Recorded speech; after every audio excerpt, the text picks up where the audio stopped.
কিয়ামতের আগে যে মালহামার যুদ্ধ হবে তখন রাসূল সাল্লাল্লাহু আলাইহি ওয়াসাল্লাম বলেছেন মালহামার যুদ্ধের সময় মুসলমানদের ফুস্তাদ বা তাবু হবে, শিবির হবে এই ফিলিস্তিনের দামেস্কের পাশে আল গৌতা নামে এক জায়গা আছে, ওই গৌতাতে। এবং ঈসা আলাইহিস সালাম এসে যে দাজ্জালকে হত্যা করবেন সেটাও ওই শামে, ফিলিস্তিনের বাবুল লুদ এখনো একটা জায়গা আছে, ওই জায়গাটার নাম এখনো বাবুল লুদ, ওখানে তিনি দাজ্জালকে হত্যা করবেন।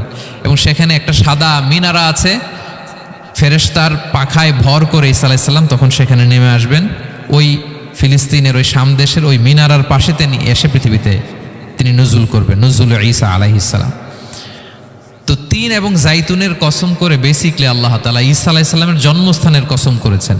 কারণ তিন এবং জাইতুন, ডুমুর এবং জলপাই, অলিভ কোন দেশে বেশি হয়?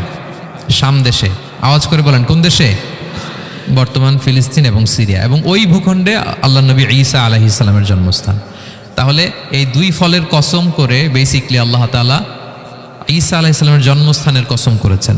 ওনার প্রতি নাজিল হওয়া যে তাওরাত ইনজিল গ্রন্থ, এই রেভেলেশনের কসম করেছেন। আচ্ছা, এরপরে ওয়াতুরি সিনিন, সিনাই পর্বতের কসম। সিনাই পর্বত বা তুর পাহাড় হচ্ছে মিশরে অবস্থিত, আর মিশর হচ্ছে মুসা আলাইহিস সালামের জন্মস্থান। কার জন্মস্থান?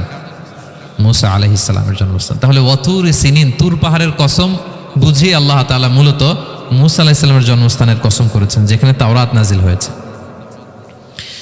এরপরে ওয়াহাদাল বালাদিল আমিন, এ নিরাপদ শহর বলে